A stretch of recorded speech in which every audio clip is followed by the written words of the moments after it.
when survival becomes your identity and softness becomes your revolution. You know what nobody tells you about grief, that it doesn't just visit, it moves in. It rearranges your furniture, eats your leftovers, and sits on your chest at 3 in the morning, asking questions you don't have answers to. And the world expects you to keep showing up anyway. Strong, unshaken, cape on.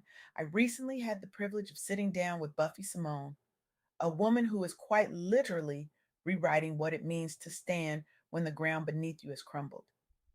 Buffy is fighting for justice for her sister, raising her nephew, navigating shared custody with the family of the person who took her sister's life, and doing all of this while mourning the loss of her mother.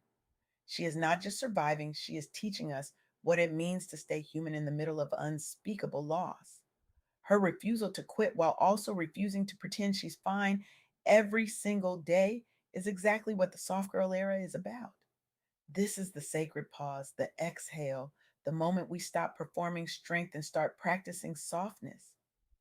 Buffy's story is not just hers, it's ours. It's the story of every Black woman who has been told that survival is the same thing as living. Spoiler alert, it's not. Here's the first thing Buffy wants you to know, and I need you to really hear this. It's okay to cry. It's okay to not be strong every single day. Life's demons hit hard, and when you lose people you love, when you're fighting battles that feel impossible, vulnerability isn't weakness. It's processing, it's healing, it's human. 75% of Black professionals report heightened stress in both their jobs and their personal lives, stress that mirrors the kind of grief Buffy is navigating. Domestic violence survivors and their families face prolonged emotional turmoil, and Black women are disproportionately affected. We carry the weight of our communities, our families, our workplaces, and somehow we're still expected to smile through it, to be the backbone, to never crack. But here's what I've learned from watching women like Rochelle Vaughn, who has spent over 8 years building mentorship and entrepreneurship programs for African leaders in Canada through the Council of African Professionals. Rochelle has been teaching Black professionals something revolutionary, that softness is not surrender.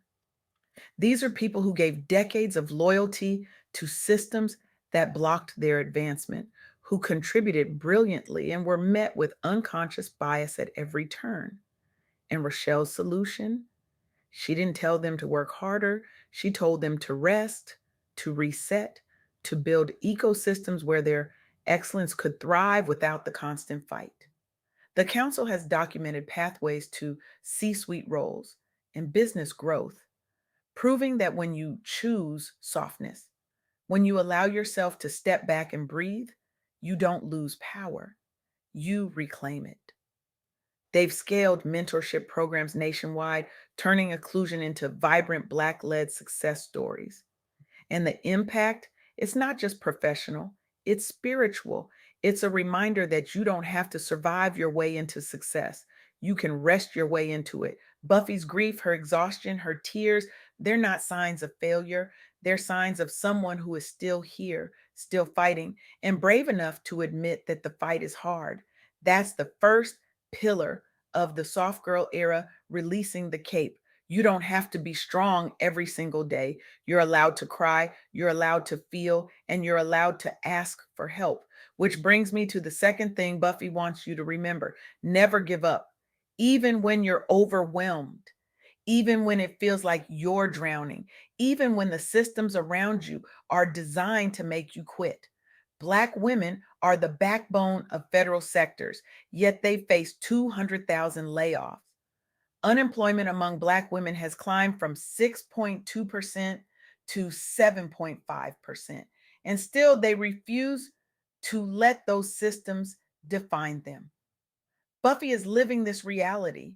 She's fighting for justice, for her nephew's future, for her family's healing, all while sharing custody with the family of the person who killed her sister.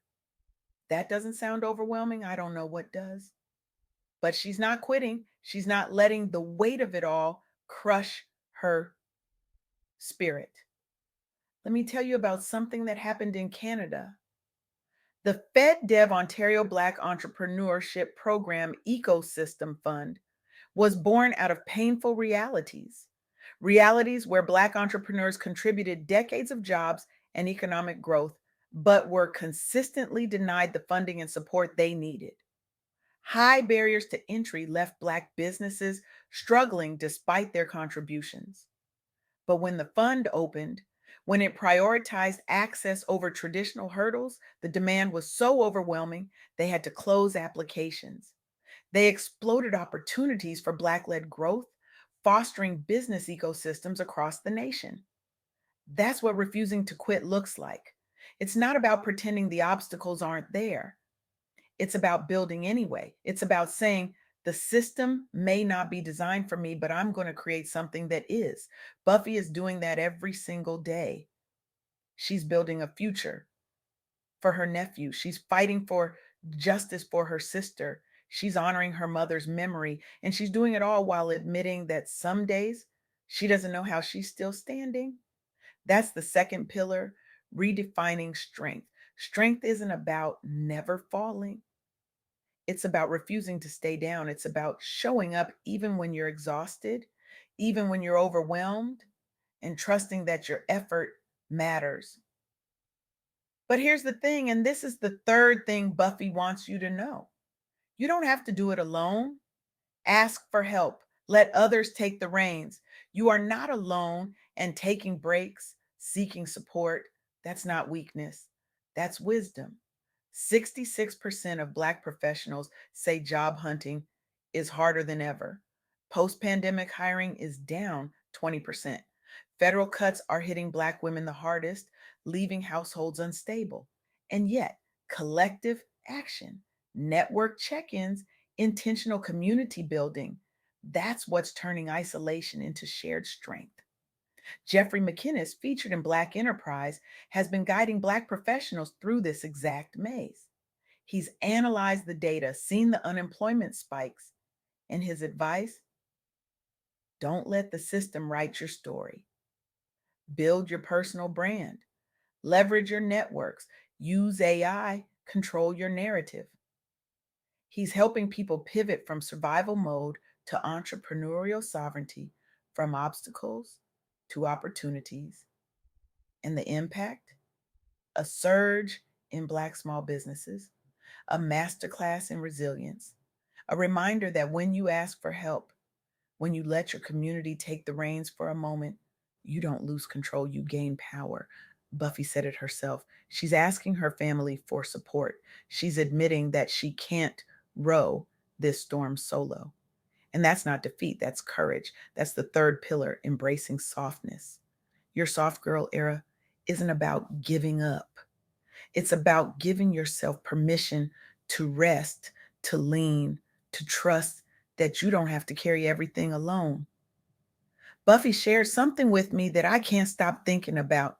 She said, since my sister was taken, since my mother is no longer here, it feels like I'm not even living anymore, just existing, trying to figure out what it means to once live again, to figure out where I go from here, and to pave a way for the child who cries out for his own mother.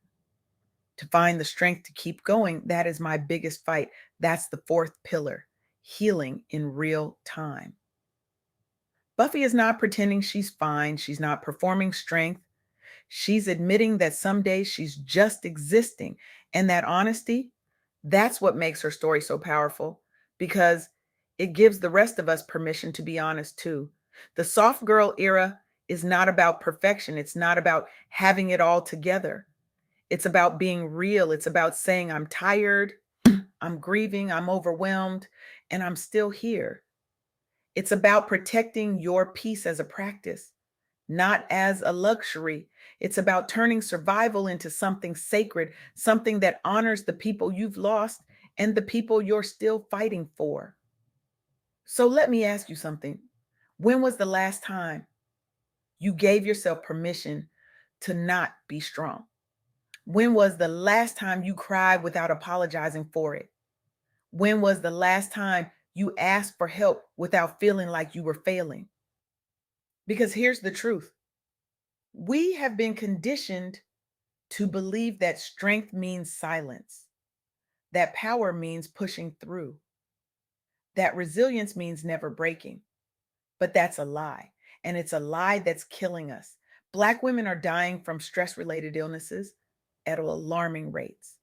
We're carrying the weight of generational trauma, systemic oppression, and personal grief. And we're doing it all while being told to smile, to be grateful, to keep going.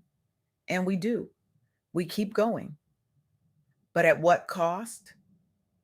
Buffy is teaching us that there's another way, that you can fight for justice and still need a nap. You can be a warrior and still need a hug. You can be strong and still be soft. And that is the revolution. I want you to think about the women in your life, the ones who are always there for everyone else, the ones who never ask for help, the ones who carry the weight of the world on their shoulders and make it look easy. I want you to think about them, and then I want you to check on them, not with a casual text, not with a quick call, but really check on them. Ask them how they're doing. And when they say they're fine, ask again, because chances are they're not fine. They're just used to pretending. And if you're one of those women, if you're the one who's always strong, always there, always carrying everyone else, I need you to hear this. You are allowed to rest. You are allowed to cry. You are allowed to ask for help. You are allowed to be soft. And softness is not weakness. Softness is the radical act of choosing yourself, of protecting your peace, of saying no without guilt and yes without explanation. Rochelle Vaughn proved that when you create spaces where Black professionals can rest and reset, they don't just survive, they thrive. They reach C suite positions, they build businesses, they redefine what power looks like, and they do it without burning out, without sacrificing their mental health, without losing themselves in the process. The FedDev Ontario Fund proved that when you remove barriers and prioritize access, Black entrepreneurs don't just participate, they explode. They create jobs, they build wealth, they transform entire communities. And they do it without waiting for permission, without apologizing for their ambition, without shrinking to make others comfortable. Jeffrey McKinnis proved that when you control your narrative, when you leverage your networks, when you refuse to let the system define you, you don't just survive the job market, you transcend it. You build your own opportunities, you create your own wealth, you become sovereign. And Buffy Simone is proving that when you choose honesty over performance, when you admit you're struggling, when you ask for help, you don't lose strength, you gain it. You inspire others. You create space for healing. You redefine what it means to be strong. So here's what I want you to do. Next time grief or overwhelm hits, and it will, pause, cry if you need to. Reach out to one trusted person and let them take the reins for a day. Text a friend, join a support circle, advocate for a loved one in crisis, but don't row the storm alone. Don't let survival become your only identity, because you are not just surviving, you are healing, you are building, you are redefining what strength looks like. And softness is not weakness. Softness is the radical act of choosing yourself, of protecting your peace, of refusing to let the world break you. Buffy Simone is teaching us that. She's showing us that you can fight for justice and still need rest. You can be a warrior and still need support. You can be strong and still be soft. And that is the revolution. That is the soft girl era. That is how we shift from constantly grinding to finally grounding in joy, in peace, in softness, in self prioritization. So the next time someone tells you to be strong, remember Buffy. Remember that strength looks like honesty. Strength looks like asking for help. Strength looks like softness. And you are allowed to be soft. You are allowed to rest. You are allowed to live, not just exist. This is not just a message. This is a movement. This is a call to every Black woman who has been told to be strong when she wanted to cry, to every woman who has been told to keep going when she wanted to rest, to every woman who has been told to smile when she wanted to scream. Your soft girl era is not about giving up. It's about giving yourself permission, permission to feel, permission to heal, permission to be human. So take off the cape, put down the weight, ask for help, cry when you need to. Rest without guilt and live, really live in the softness you deserve, because triumph isn't about never falling. It's about refusing to stay down. It's about asking for help. It's about crying when you need to and laughing when you can. It's about redefining strength on your own terms. Welcome to your soft girl era. Let's live it together. Let's build it together. Let's heal together. And let's never ever apologize for choosing ourselves again.